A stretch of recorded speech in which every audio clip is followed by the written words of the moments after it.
When Merrick Holt stepped off the transfer shuttle, a dense cloud of neon mist engulfed the docking bay, swirling in chaotic patterns that reflected the harsh light of Cerrax Facility Delta. The air carried a metallic tang that lingered in the back of Merrick's throat, scratching at his senses like an unwelcome intruder. He coughed, fighting the urge to gag, and squinted through the haze at the cold, imposing figures waiting for him. The guards, a blend of species that ran the gamut from reptilian to insectoid, stood in a wide circle, hands gripping shock batons, eyes fixed on him with a mixture of contempt and fear. One of the custodial drones floated forward, its metallic shell polished to a cruel sheen. Human prisoner Merrick Holt, identification 73 Kappa, it announced in a voice that clanged like iron. The drone's ocular sensors scanned Merrick's face, the hum of its processors vibrating in the air between them. Welcome to Cerrax Facility Delta. You will comply with all regulations. Deviants will be met with immediate correction.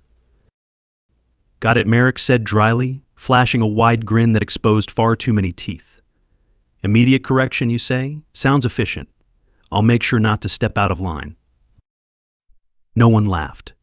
If anything, the guards drew closer, their postures tense. The largest of them, a burly creature with molten copper scales and 4 glowering eyes, stepped forward. Its fists, each the size of Merrick's head, flexed in anticipation. Silence, human, the guard rumbled, its voice like grinding stone. Proceed to holding chamber.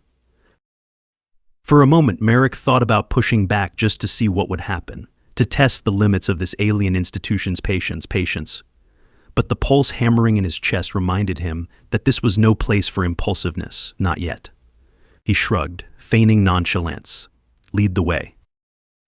The guards closed in, guiding him through a labyrinthine network of corridors that buzzed with electric tension. The walls were stark and cold, illuminated by strips of light that pulsed with an almost organic rhythm. As they walked, Merrick stole glances at the cells they passed, each more bizarre than the last. One held a mass of shifting fluids that gurgled with an unintelligible language. Another housed a being made entirely of crystalline tendrils, its glow flickering like an old flame. Most of the inmates paid him no attention. But a few, those with calculating eyes and hungry glares, followed his every move, as if weighing his worth. Keep moving, barked the copper-scaled guard, its voice snapping Merrick's attention back to the present. They reached a heavy door at the end of a long corridor, and Merrick's breath caught.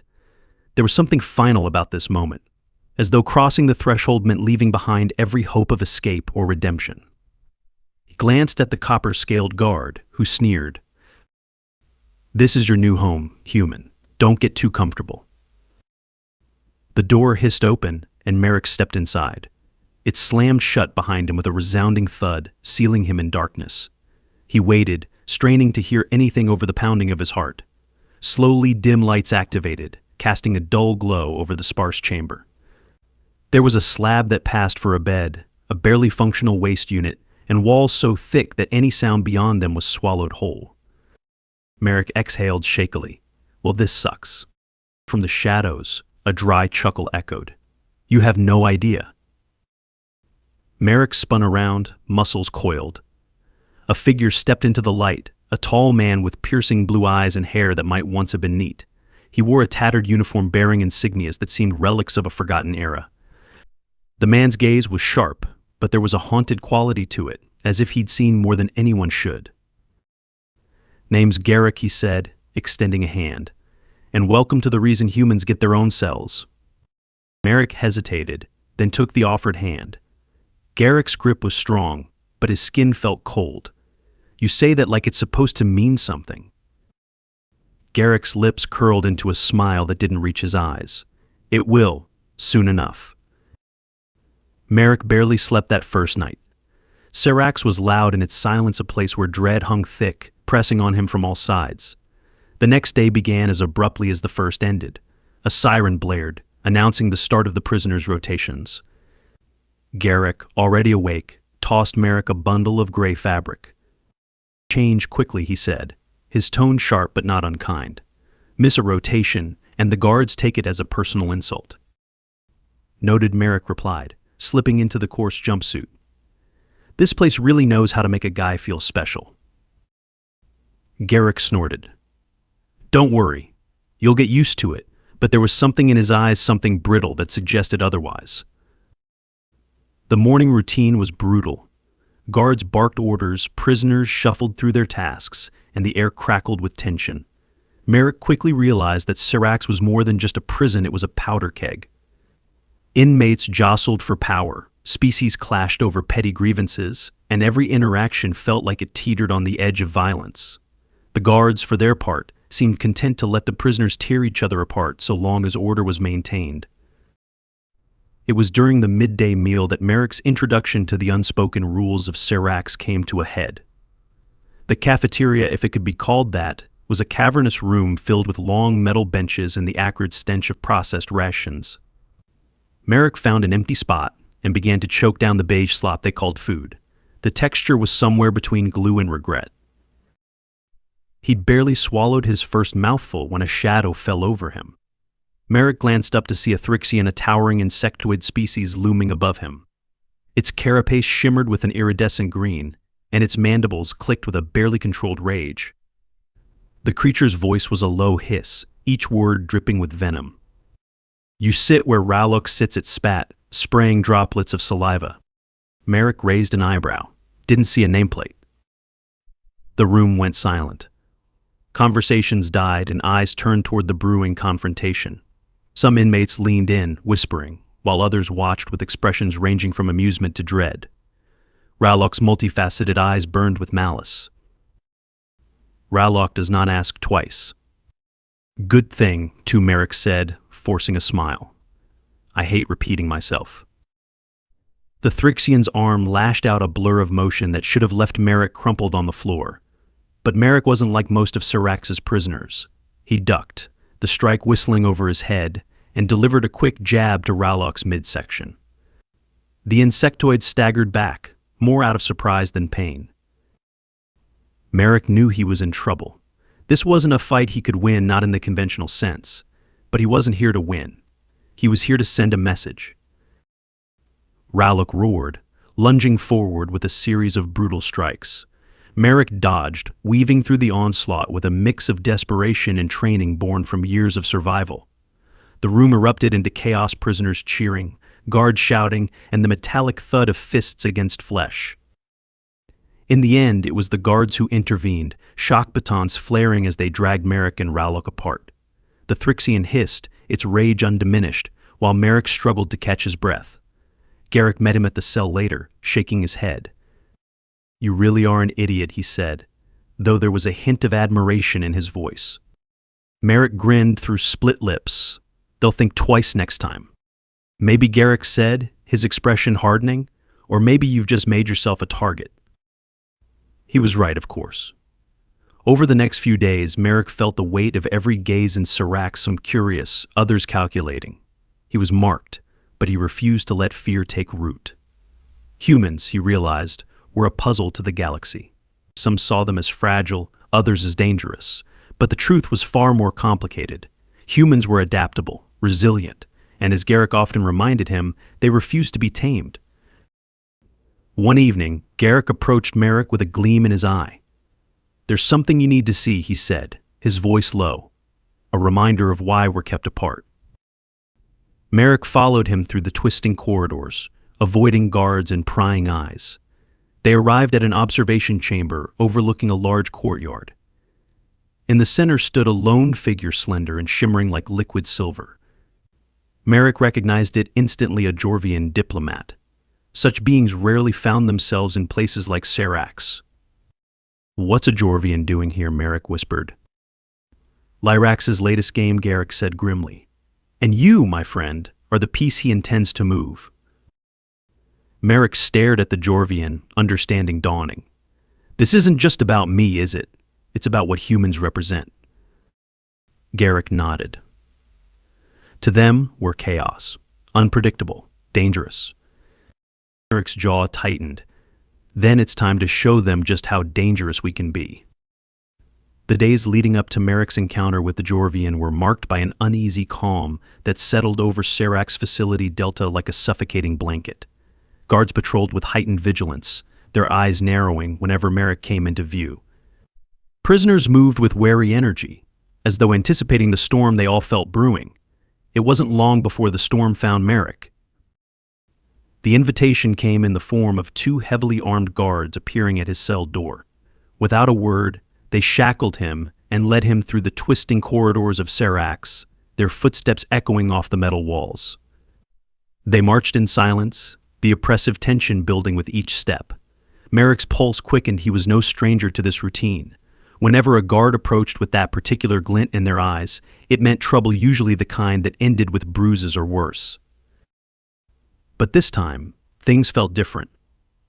When they reached their destination, a cavernous chamber that served as a communal library, the guards shoved Merrick forward, but did not leave.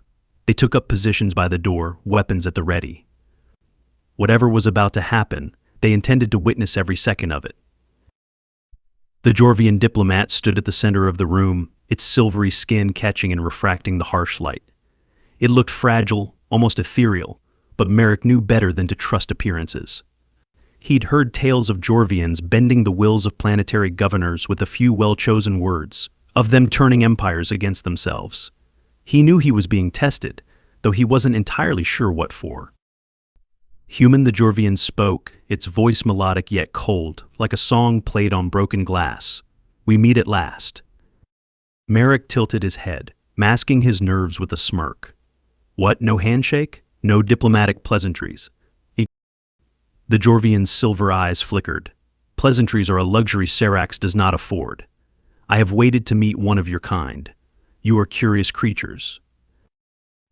Is that what they're calling us now? Merrick asked, circling slowly to keep some distance. I thought we were dangerous anomalies. The Jorvian's gaze followed him, unblinking. To be dangerous and curious are not mutually exclusive. Your reputation has preceded you. Tell me, do you enjoy being feared? Depends on who's doing the fearing, Merrick shot back, and why we're having this lovely chat. The Jorvian stepped closer, its movements fluid, like mercury spilling over an invisible surface. I am here because you are here, human. Cerrax keeps you isolated because your kind disrupts balance. Chaos follows in your wake. Merrick stopped moving, his eyes narrowing. Sounds like a great sales pitch, but what do you want from me? Before the Jorvian could answer, the doors to the library slid open. Merrick's heart sank as Lyrax, the warden, strode in. The warden's presence sucked the air from the room, cold and unfeeling. Lyrax embodied the worst of Cerrax's oppressive control. It stopped a few paces away, its pale eyes gleaming with cruel amusement. You are wondering why you are here, Lyrax said, as though reading Merrick's thoughts. This is an experiment, a demonstration of humanity's true nature. Merrick's jaw tightened. What, putting me in a room with someone who's not a guard dog? Is this your idea of a circus act? Lyrax ignored him, turning its gaze to the Jorvian. Diplomat, you have your task. Human, you have yours. Let us see how long you last. The warden gestured, and the guards at the door activated the containment fields. Light flashed, and a shimmering barrier sealed Merrick and the Jorvian inside. Lyrax's voice crackled through a hidden speaker. Survival is not guaranteed. The Jorvian's composure remained unchanged, but Merrick could sense a shift. Whatever task Lyrax had in mind, it involved the two of them in close quarters, no escape. As the hum of the containment field deepened, the temperature began to rise. It climbed steadily, the air thickening and pressing down on Merrick's lungs. Sweat trickled down his spine. They're trying to break us, the Jorvian said softly, its voice laced with understanding. Together or apart. They believe one of us will turn on the other. Merrick forced a laugh, though the heat was already sapping his strength. That's a bad bet. I don't even know you. Precisely, the Jorvian replied. And yet, trust is required. The temperature continued to rise, pushing past tolerable limits. Merrick's body burned, his skin prickling with heat. He stumbled, catching himself against the wall, and shot a glare at the Jorvian. You look fine, he managed through gritted teeth. Isn't this supposed to hurt you too? The Jorvian hesitated. My physiology is different. The heat does not affect me the same way, but it is not without cost. It extended a trembling hand, revealing thin cracks along its skin. Shimmering fluid seeped from the fissures. Merrick stared at the cracks, realization dawning. You're holding back. I am maintaining equilibrium, the Jorvian said. If I falter, the energy will surge. Both of us will perish. Merrick's head swam. Lyrax's plan was clear now: force two beings with nothing in common, with every reason to distrust each other, into a crucible and watch them break. Either they would turn on each other, or they would fail together. The warden didn't care which. Tell me, Merrick gasped, his vision blurring. Why do they want you dead? The Jorvian's eyes flickered, pain and resolve mingling in its gaze. I am a symbol of failed negotiations, of hope to some and weakness to others. My life is a political inconvenience. Merrick's mind raced. The Jorvian was no random prisoner, it was leverage, a tool for whatever power games Lyrax and the Council were playing. And now Merrick was part of it. Hope? He rasped, sinking to one knee. Funny word for this place. We must resist, the Jorvian said, desperation creeping into its voice. If we give in. No one gives in, Merrick interrupted, a spark of defiance igniting within him. Not today. He drew on every reserve of strength left, forcing himself to stand. The room seemed to warp, the heat distorting his vision, but he moved toward the Jorvian. Listen, can you focus that energy somewhere else? The Jorvian hesitated, then nodded slowly. Perhaps, but it will be unstable. Good. Merrick placed his hands on the wall, ignoring the searing pain. Unstable is what humans do best.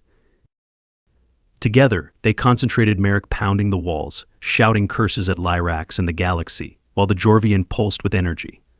The vibrations built, a cacophony of noise and light, until the containment field began to flicker. Sparks erupted from the ceiling as circuits overloaded. The walls groaned, and for one breathless moment, everything stopped.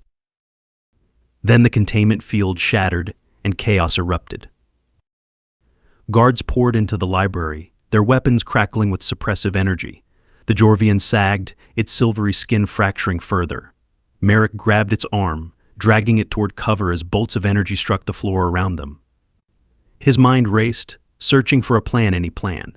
This wasn't just about survival anymore. It was about sending a message. The Jorvian struggled to stand, its voice weak. You cannot win.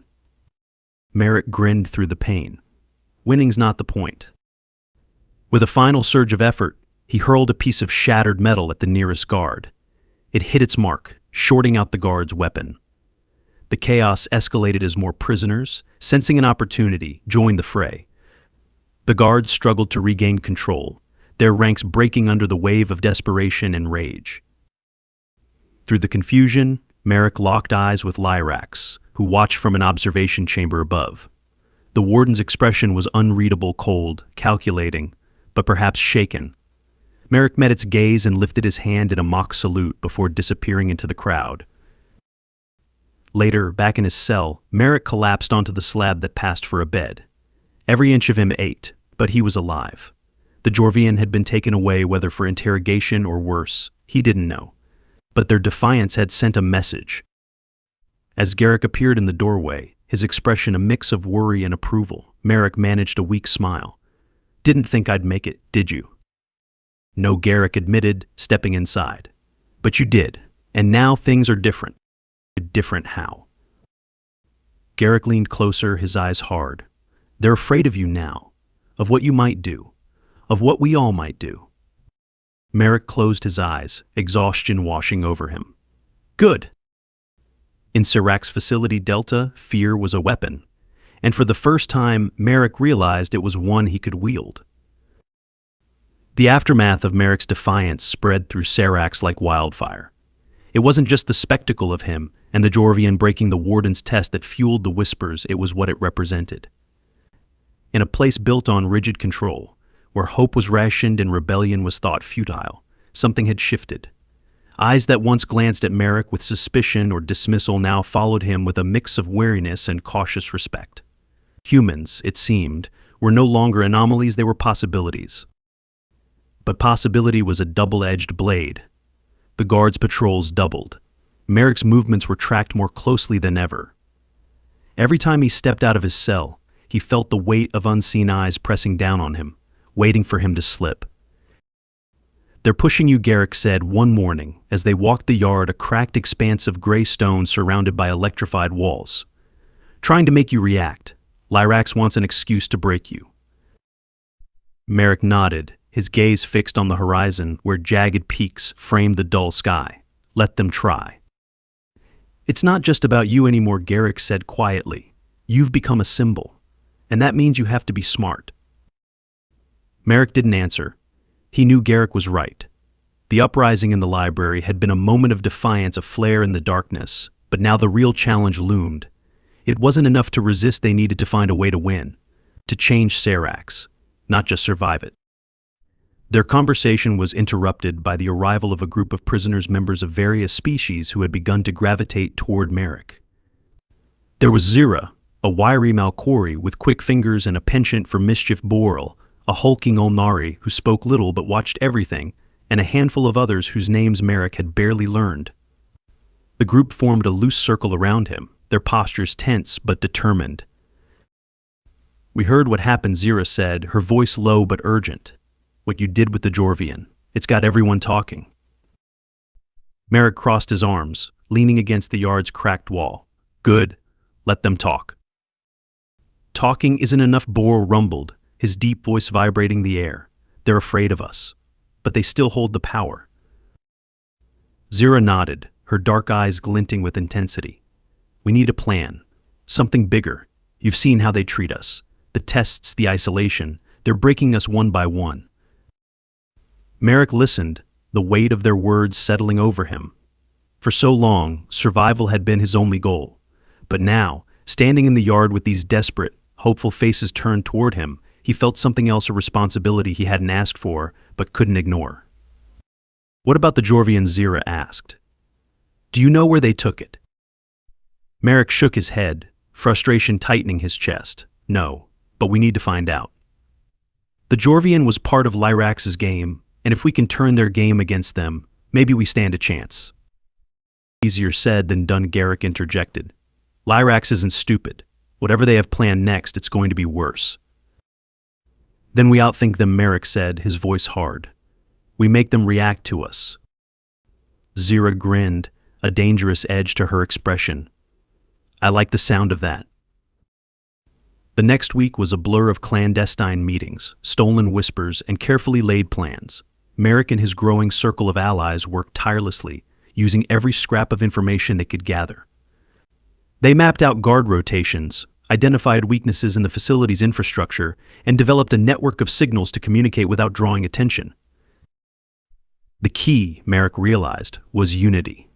Cerrax thrived on division, pitting species against each other, sowing distrust. If they could break down those barriers, if they could get enough prisoners to stand together, they might have a chance. But it was a fragile alliance. Old grudges flared, tensions simmered. More than once, Merrick found himself stepping between prisoners on the verge of violence, his words the only thing keeping their fragile coalition from collapsing. One night, as they met in a dimly lit storage room, Garrick pulled him aside. "You can't keep this up forever," he said, his voice tired but insistent. "You're putting yourself at risk every time you step out of line." "I know," Merrick replied, exhaustion weighing on him. "But what choice do we have? We can't win by playing it safe." Garrick studied him for a long moment, then nodded. "Just be careful. They need you. We all do." The breakthrough came when Zira intercepted a coded transmission meant for the guards. It detailed the location of a high-security wing, a place where political assets were kept under maximum lockdown. The Jorvian was there, and if they could reach it, they might gain a powerful ally. But the path was fraught with danger. The high-security wing was guarded by automated drones and reinforced by layers of containment fields. Any attempt to breach it would be seen as a direct challenge to Lyrax's authority, a declaration of war. Merrick gathered his allies, their faces lit by the flickering glow of a smuggled lantern. "This is it," he said, his voice steady despite the fear clawing at his gut. "If we do this, there's no going back." Boral stepped forward, his massive frame casting a shadow over the others. I'm in. Me too, Zira added, her eyes blazing with determination. One by one, the others nodded. Then let's move. The night of the raid, Cerrax was eerily quiet. Merrick and his team moved like shadows, navigating the corridors with practiced precision. They reached the entrance to the high-security wing, a massive door reinforced with layers of alloy. Zira worked quickly, her nimble fingers dancing over the control panel. Sparks flew, and the door creaked open. The first wave of drones descended almost immediately, their weapons crackling with suppressive energy. Boral roared, using his bulk to shield the others as they pressed forward. Merrick fought with everything he had, dodging blasts, striking with precision. Around him, chaos reigned, but they pushed on, step by grueling step. Finally, they reached the containment chamber. The Jorvian was suspended in a field of energy, its silvery skin fractured and dim. Merrick's heart clenched at the sight, but he forced himself to focus. Zira, get it out of there. As Zira worked, the room shook. Lyrax's voice boomed over the intercom. Foolishness, human. You cannot win. We'll see about that, Merrick muttered, bracing for the next wave. The final moments were a blur, a desperate scramble to free the Jorvian, to fight off the relentless assault. But when the containment field finally collapsed, Merrick caught the Jorvian as it fell. Its eyes met his, a flicker of gratitude passing between them. You came back, it whispered, voice weak but steady. Of course, Merrick said, his grip tightening. We're not done yet. As alarms blared and reinforcements closed in, Merrick knew their victory was fragile. But it was a victory nonetheless, a spark in the darkness, a reminder that even in the depths of Cerrax, hope could burn bright. And for the first time, Merrick believed they might actually have a chance. The raid on the high-security wing left Cerrax Facility Delta reeling. Alarms blared day and night, and the guards responded with brutal crackdowns. Prisoners were confined to their cells for days at a time, and any sign of disobedience was met with harsh punishment. Yet, for all of Lyrax's efforts to regain control, the spark Merrick had ignited refused to be snuffed out. Word of their victory, the daring rescue of the Jorvian diplomat, spread through the facility, stoking fires of hope and defiance. The Jorvian, though weakened, had become a rallying symbol. Its presence among the prisoners made it clear that change was possible, even in a place designed to crush spirits. But the cost of their rebellion weighed heavily on Merrick. He'd seen allies injured, friends dragged away to parts unknown, and whispers of execution orders circulated through the ranks. He knew that Lyrax would not rest until their resistance was shattered. This was their final stand. Days later, in the dim light of a secluded chamber deep within Cerrax's labyrinthine structure, Merrick, Garrick, the Jorvian, and their closest allies convened. The air was thick with tension and the scent of sweat and metal. Every face around the table bore signs of fatigue, bruises, cuts, dark circles under their eyes, but there was also a flicker of determination that refused to be extinguished. Merrick placed his hands on the metal table, leaning in. Lyrax wants us broken, wants us to turn on each other. But we've come this far together, and that's what they fear most. What are you suggesting? Zira asked, her quick eyes darting around the room. That we wait for the next crackdown? We're barely holding on as it is. No, Merrick said, meeting each gaze in turn. We take the fight to them. We end this, one way or another. Boral grunted, a rumble of approval in his chest. About time. The Jorvian, seated across from Merrick, spoke in a voice that still carried a melodic resonance despite its exhaustion. Cerrax is a system, a network of control designed to isolate and suppress. To bring it down, we must disrupt that network. Cut off the head of the beast, Garrick said, his tone grim. You're talking about going after Lyrax. Merrick nodded. We dismantle the system from within, but we need a coordinated strike, take down key guard posts, disable containment fields, and then he paused, letting the weight of his words sink in. We confront Lyrax. The room fell silent. Everyone knew the risks. Failure meant death or worse, but they'd reached the point where the cost of inaction was too great. I'm with you, Zira said, breaking the silence. To the end. The others murmured their agreement, one by one. Even the Jorvian nodded, a glimmer of resolve in its silver eyes. It was decided the final battle for Cerrax had begun. Preparations moved quickly. Small acts of defiance gave way to calculated strikes. Key guards were lured into traps, patrol routes were sabotaged, and prisoners whispered messages of solidarity through the walls. Merrick and his allies moved like ghosts, always one step ahead of Lyrax's tightening grip. As the day of reckoning approached, Merrick felt the weight of every choice he'd made pressing down on him. But there was no turning back. On the eve of their attack, he found himself alone in his cell, staring at the ceiling. Garrick appeared at the door, his expression unreadable. "It's almost time." "Yeah," Merrick said softly, exhaustion creeping into his voice. "We might not make it." Garrick stepped inside, leaning against the wall. "I've been in this hellhole for years, Merrick. Seen uprisings come and go. Most of them ended in blood and silence. But this feels different. Because we have a Jorvian," Merrick joked, a weak attempt at levity. "Because we have you," Garrick's eyes were hard, but there was warmth in his voice. "Whatever happens tomorrow, you made them believe again." Merrick nodded, a lump forming in his throat. "Thanks." "Don't get sappy on me now," Garrick's lips twitched into a smile. "We have a warden to kill."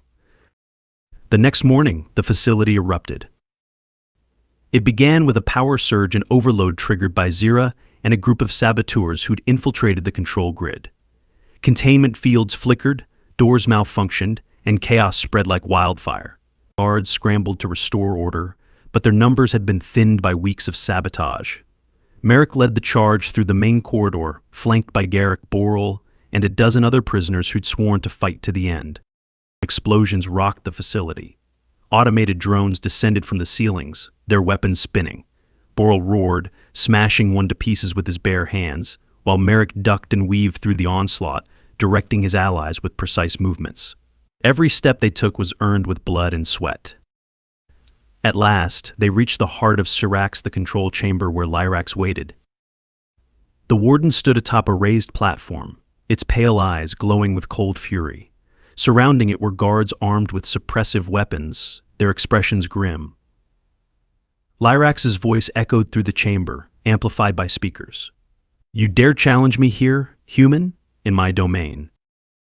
Merrick stepped forward, his chest heaving. "We're not here to challenge you, Lyrax. We're here to end this." Arrogant Lyrax spat.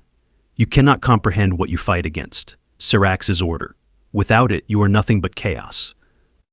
"Chaos isn't the enemy," Merrick said, his voice steady. "You are." The final battle erupted.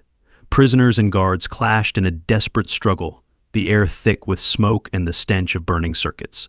Merrick fought his way toward the platform, his body a blur of movement. He parried a strike from a guard's shock baton, countering with a quick jab that sent the guard sprawling. Garrick was at his side, a blur of fists and fury, while Borrell used his immense strength to hold the line. Amidst the chaos, the Jorvian moved with an otherworldly grace, its shimmering form weaving between enemies. It reached out, sending pulses of energy that disrupted the guards' weapons. Merrick saw an opening and took it, vaulting onto the platform. He and Lyrax faced each other, the noise around them fading into a dull roar. The warden moved with surprising speed, striking with a blade that crackled with energy. Merrick dodged, feeling the heat singe his skin, and retaliated with a fierce kick. They fought like that, blade against fist, control against chaos, each strike a clash of ideals. "You cannot win," Lyrax hissed, its movements growing frantic. "You will tear each other apart." Merrick met its gaze, fire in his eyes. Not this time. With one final surge of strength, he disarmed the warden and sent it crashing to the floor. Around them, the fighting slowed as prisoners gained the upper hand. Merrick stood over Lyrax, chest heaving. "It's over." Lyrax glared up at him, a mixture of hatred and something else, fear. "You think you've won? Cerrax is but one piece of the system. They will come for you, for all of you." "Let them," Merrick said, turning away. "We'll be ready." In the days that followed, Cerrax's walls stood changed. The oppressive control had crumbled, replaced by fragile but genuine cooperation. Guards who had once wielded power now found themselves negotiating with former prisoners. The Jorvian, restored to some measure of strength, played a crucial role in mediating the transition. Merrick stood on a balcony overlooking the courtyard, the wind whipping at his hair. Garrick joined him, silent for a moment before speaking. "Think this will hold?" "It's a start," Merrick said, a hint of hope in his voice. "But we have a long way to go." "Yeah," Garrick agreed. "But for now, it's enough." They stood there, watching as former enemies worked side by side, rebuilding what had once seemed unbreakable. The fight wasn't over. Lyrax was right about that. But for the first time in a long time, Merrick believed they had a chance.